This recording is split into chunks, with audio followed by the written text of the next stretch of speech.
So one of the scary parts of English is the unknown. So in senior English, you're going to have to complete unseen tasks, and you may have already done this with prompts that you receive on the day, and you somehow have to turn them into an entire essay of content. So even outside of those unknown tasks, you're still presented with questions to be answered in your assignments and concepts to tackle.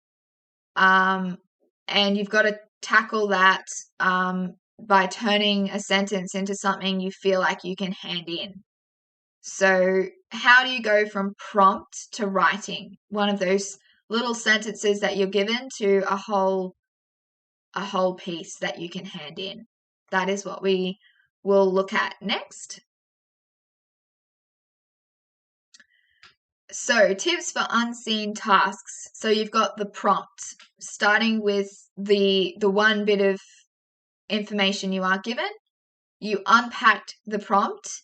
You can do that by highlighting and underlining specific words because your response has to be relevant to the prompt. So doing that highlighting and that underlining can make sure that you stay on track, that you recognize exactly what's being asked of you, and you can make sure that you meet that requirement in what you produce. Address the core of the prompt and its implications. Your arguments. So you need to have a balance between depth and breadth. So depth as in not just looking at the surface of things, you're digging deep into what it all means, and breadth as in a range of different ideas. You need to have multiple arguments, not just saying the same thing over and over. So that's what we mean by depth and breadth. Support your primary point with relevant sub-arguments. So in an essay, your overarching argument is your thesis, and each paragraph, body paragraph, is a sub-argument. And the same really for a persuasive speech. You have an overarching argument. It might be dogs are better than cats. And then you have your sub-arguments that actually support that. So dogs are more loyal could be a sub-argument. That's completely random, but it gives you that basic idea of how you've got an overarching thing and sub-arguments as well. And supporting your arguments with evidence. So that can be in the form of quotes. It could be in the form of statistics and facts if it's a persuasive speech. It could be using credible information and mentioning people's names. So according to this person or according to this organization that's got some credibility behind their name. And then your writing, language, grammar, and flow, and of course, clarity equals sophistication.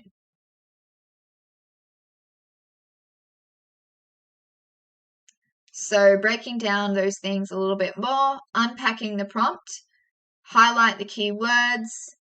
What do they want you to write? So an essay, an article, a speech.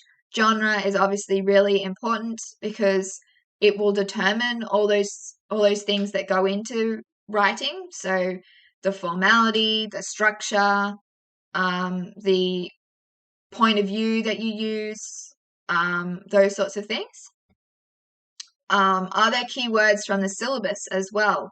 The syllabus is going to give you a full overview of all those other words that you need. Like when it says describe, what does it mean? When it says analyze or evaluate, what does that mean? Determine, identify. It'll give you all of those definitions. So if you're unsure, then have a look at the glossary. And what is the subject or object of the question? what keywords will guide your response. If the prompt isn't a question, you can turn it into a question to allow for a better kind of response. Sometimes it's tricky to do something when there's not that direct question, because when you're trying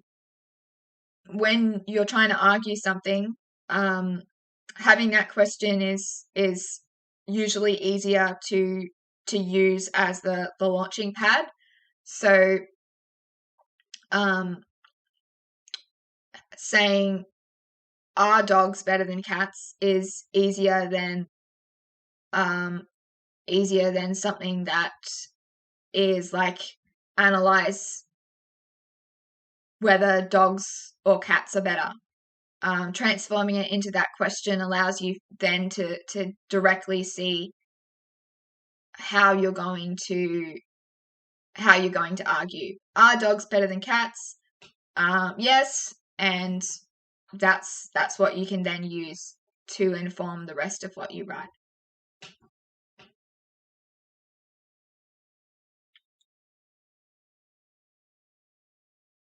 So here's a bit of an example. So we've got what you would have on your task sheet, and a little bit of highlighting to show the keywords. So in this unit, you have explored dystopian literature with a focus on representations of concepts such as government control, surveillance, individuality, freedom, and the nature of humanity.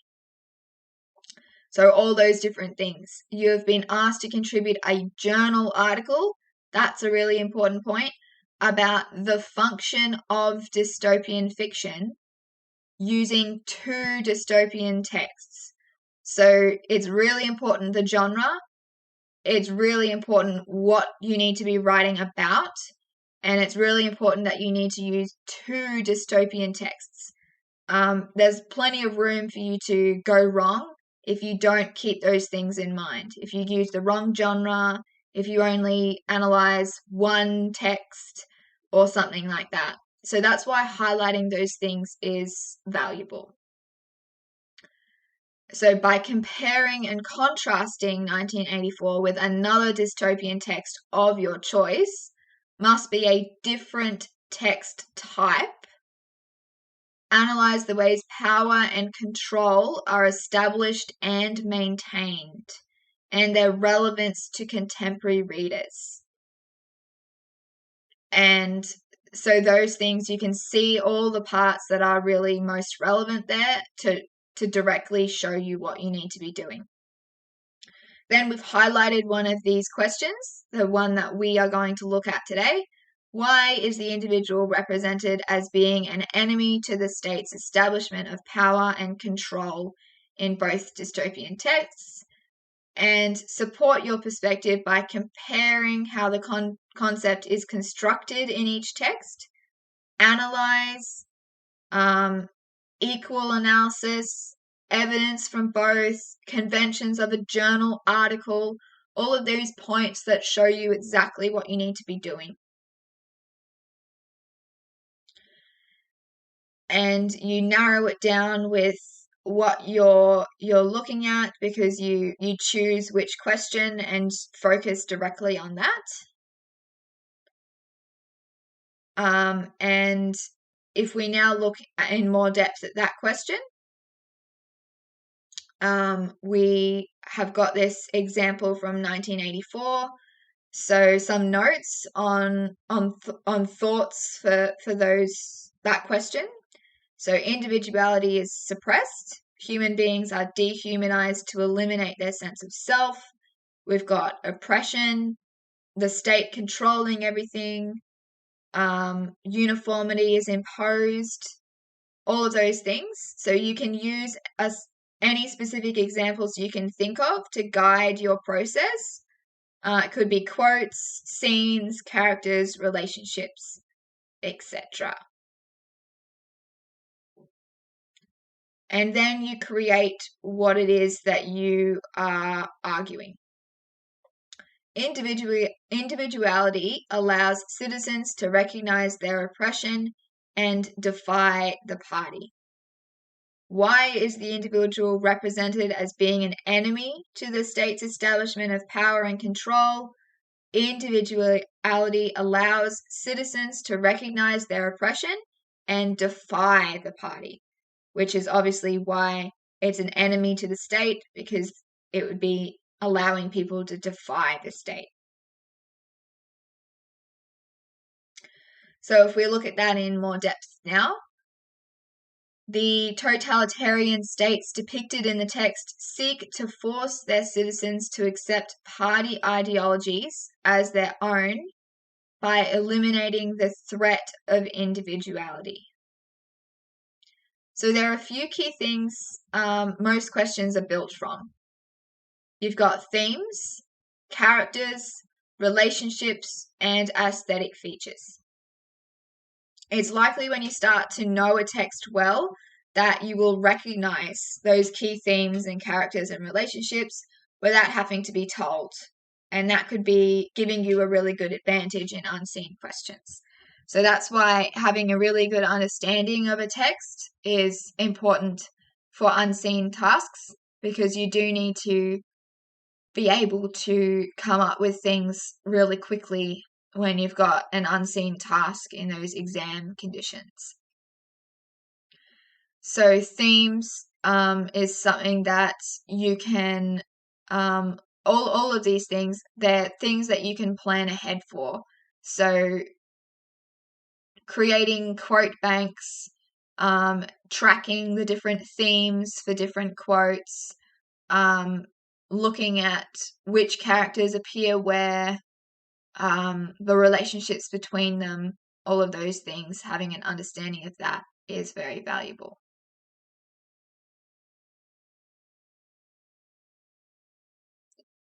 So here are some examples of those now.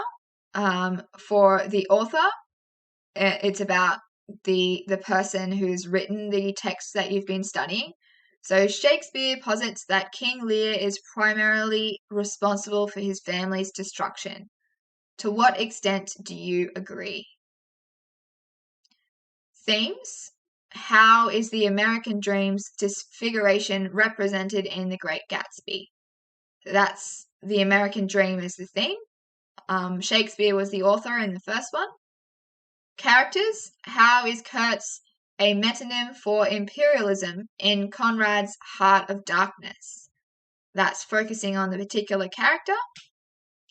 Relationships. Analyze the effect of Mr. Rochester's manipulation on the character of Jane in Jane Eyre. Aesthetic features and stylistic devices. To what extent does the storm scenes in King Lear reflect the tortured state of Britain? Another example could be a question about how blood is symbolic in Macbeth. Looking at those aesthetic features and stylistic devices and language choices.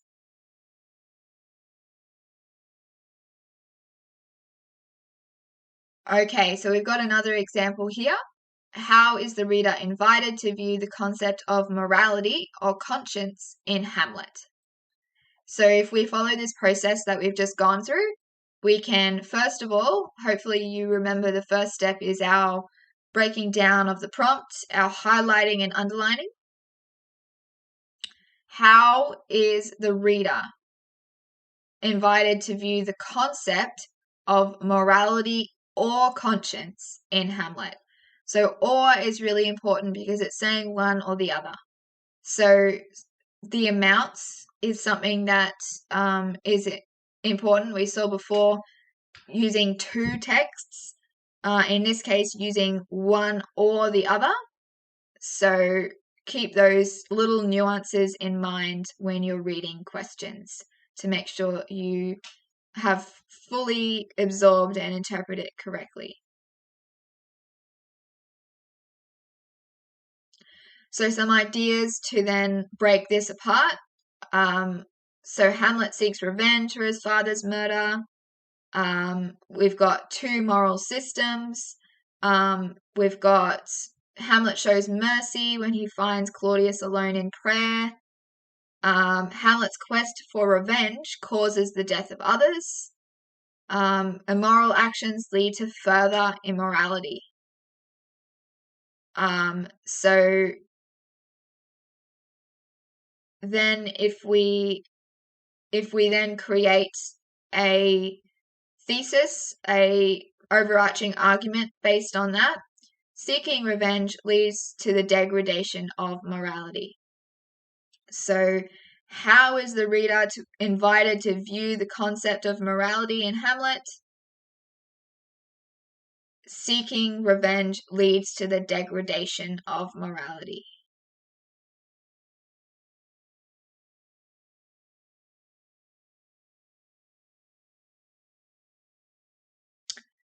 And then further, you can take that. So that's one idea that we get from the points that we found, and then we want to format that in a full sentence with that we can use as our thesis. Shakespeare poses to the reader that revenge is in itself immoral and that justice and retribution should be left to God. So we can see that we've chosen morality for this rather than conscience. And we go back to the question, how is the reader invited to view that concept?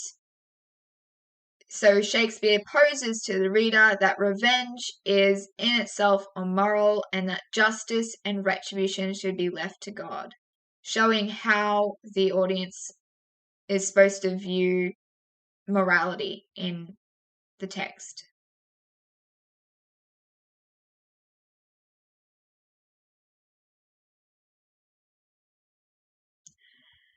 Okay, so one way that we can make sure that our work flows is using something that we call a logic flow. So a rut that students often fall into is having really great analysis, which is important, but then no clear links between their points. And this is something that I have spoken a lot about today. And it's something that you shouldn't underestimate the importance of. So this results in an inarticulate and wordy and confusing essay. So you can create diagrams called logic flows, which help you build that strong essay with the clear thread, your thesis, woven throughout. So it can work in two different ways. We've got a micro flow, which works within one point and helps you to step through your analysis to meet your intention. So when we say works within one point, we mean one paragraph. So you've got 3 points that you're making in an essay, 3 different body paragraphs to get those into. So a microflow is just looking at one of those paragraphs, micro being that sort of close lens on one particular aspect. And then the macro flow, which is what we're going to focus on today, is acting as the basic skeleton for the entire essay. So this is a good one for planning the full essay at the beginning, and it's that wider lens.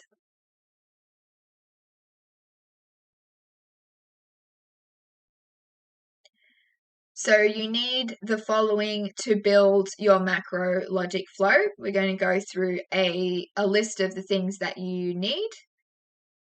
So a thesis is the skull and the spine of your essay. So looking at these aspects that we're about to talk about in terms of a body is helpful for you to understand the way you should structure it. So the skull, you should have it at the very top in your introduction. It should be the last part of your introduction, and then it should be woven throughout.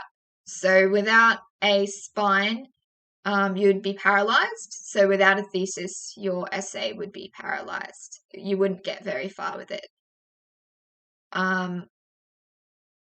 It's just your argument, your opinion, and your perspective on whatever you've been asked to write about. you've got to build upon it and return to it throughout the whole essay.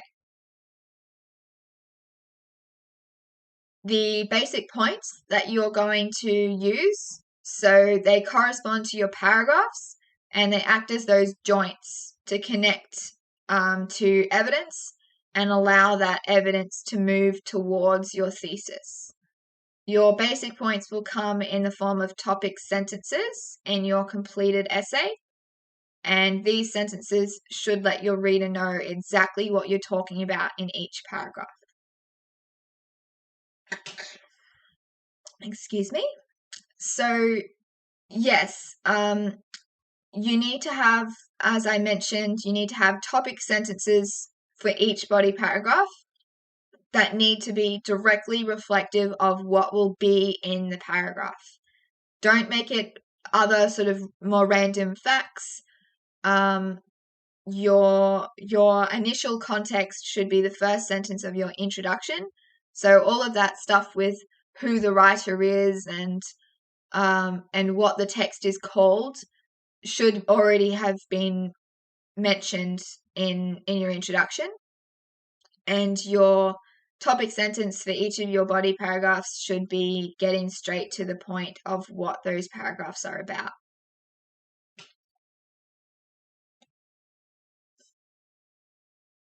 Your evidence, in its simplest form, evidence works as the limbs in your essay. And without it, you won't get very far. So having quote banks and really good knowledge of those things that are said and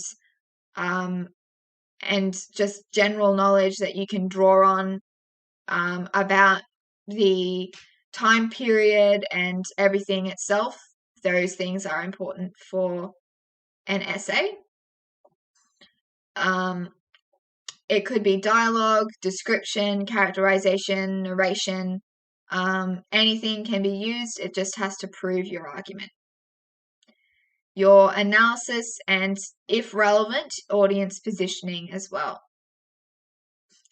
It's no point just having evidence without actually digging down into what it means, because digging down into what it means is going to be what shows the reader and the marker how your evidence proves your point. Just putting in evidence shows that you have some understanding, shows that you can memorize some quotes, but the analysis part is showing that you understand them and that you have the ability to explain why those things prove your point. What does the metaphor mean? Or what does this make the audience feel like? Those sorts of things. And then closing statements at the end with your conclusion. Without that conclusion, your essay isn't quite complete yet. So logic has the most strength when it's used right through to the very end. So you're not introducing new points in your closing statements. You're wrapping everything up to link back again to your thesis one final time. When you reach your conclusion, it should be obvious that you've argued your thesis throughout, because it should be pretty clear what you're writing about, since all of the rest of it would have been very interlinked and working to build your argument.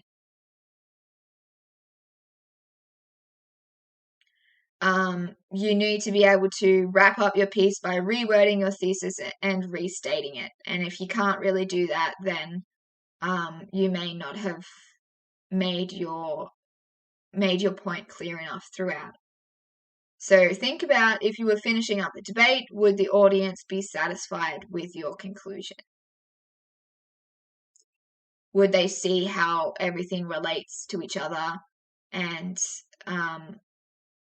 believe you as well? Have you proved your point enough?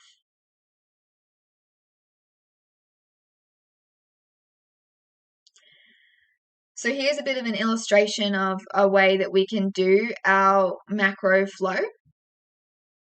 So the best way is to draw it physically. And you can do that just on paper, or you could do it on a device as well. And it should look like a flowchart when it's finished with lots of connecting branches. It's all about the flow, so that's where the branches come in. You begin with your thesis at the top. You can underline those important words in it so you can see what words are those key ones that you'll be using throughout. And also do consider synonyms as well.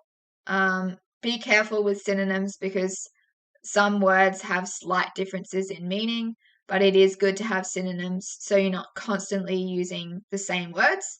So for the example I used earlier, with is Lady Macbeth evil, it would be best to avoid constantly using just the word evil throughout the entire thing. You can use wicked and malicious and other words that show the breadth of your vocabulary, and just make it a little bit more interesting to read. So once you've got your thesis, and you can then have your first point that you're drawing from that thesis. Write a topic sentence for that first point, and how does that point connect to your argument, and how will you use your evidence to support that general idea. And you would have a branch like this for each of your 3 arguments. Branching off each of those points, you're going to have your evidence. There should be 2 or 3 pieces if you're using a good amount of detail. So in terms of the general structure of a body paragraph, you start with your topic sentence. You then have your context, and then your quote related to the context, and then you have your analysis of the quote. Then those bits repeat. So you could have 2 or 3 lots of those depending on how much evidence you have. Context, quote, analysis. Context, quote, analysis. And then once you finish that, you would then have the linking. So your analysis is looking at what it means, how it relates to what you've written, what you've argued, and your paragraphs have to link to show that it's part of a whole. So how do you actually make them link? This is something that lots of students find a little bit tricky. So I'll again use the example of Lady Macbeth being evil that I've used throughout today. A way that you can approach both concluding and linking your sentences, your paragraphs, is, so I'm going to use the example that I had before.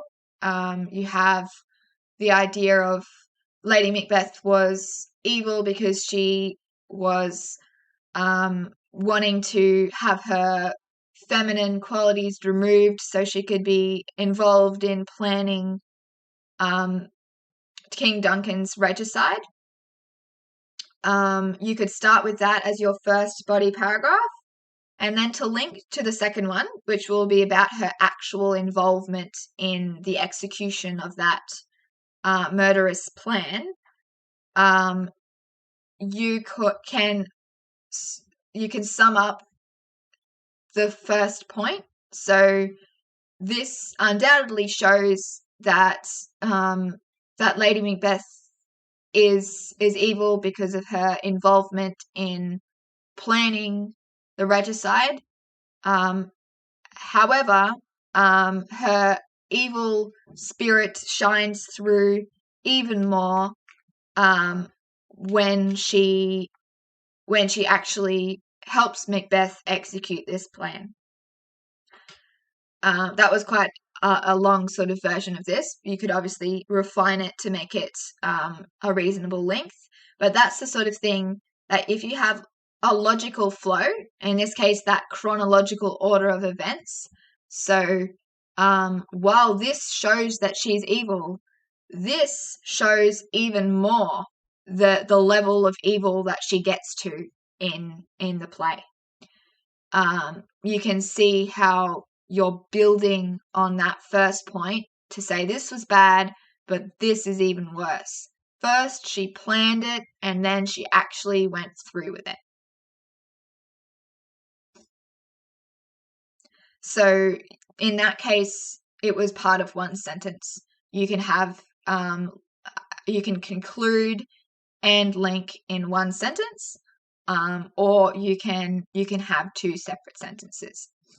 The other thing to keep in mind is once you've said that, what I just said with that example, it doesn't mean that you then don't need a topic sentence. Like, yes, you've already introduced what the next paragraph will be about. You've made it clear it'll be about the part where she actually executes the plan to kill King Duncan. But you still need then the topic sentence. And the topic sentence for that next paragraph won't use those exact words again, but it will elaborate on those words, use different words, and provide more of an elaboration to encompass what that paragraph will be about.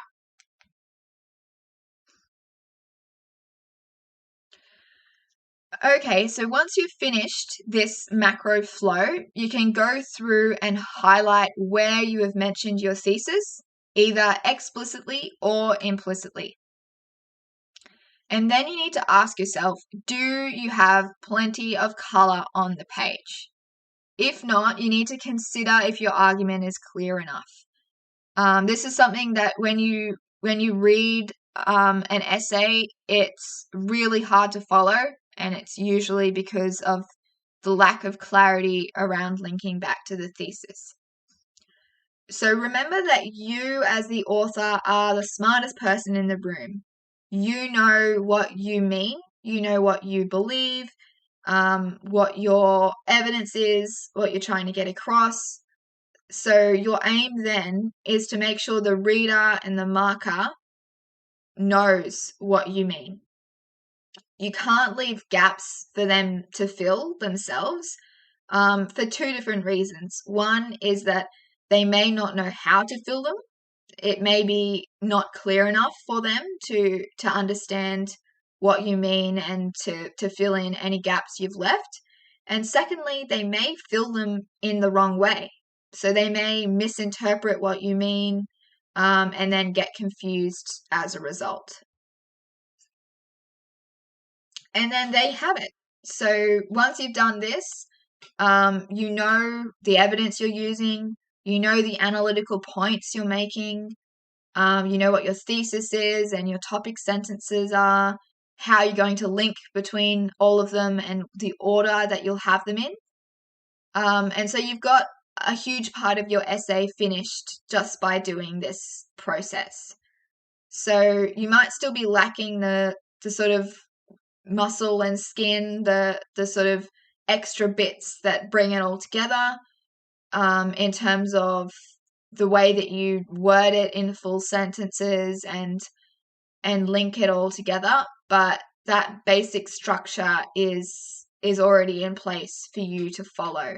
So you've got a bit of a blueprint and you're not so lost with what you're doing. So if you continue to practice making those flows, the process of linking will become a lot more natural. And then that will be another skill that will help you in your exams because you'll be far more efficient with the planning stage, and it'll mean that you can get your plan straight out there in the planning time, and as soon as the planning time is finished, you will already be ready to just get started.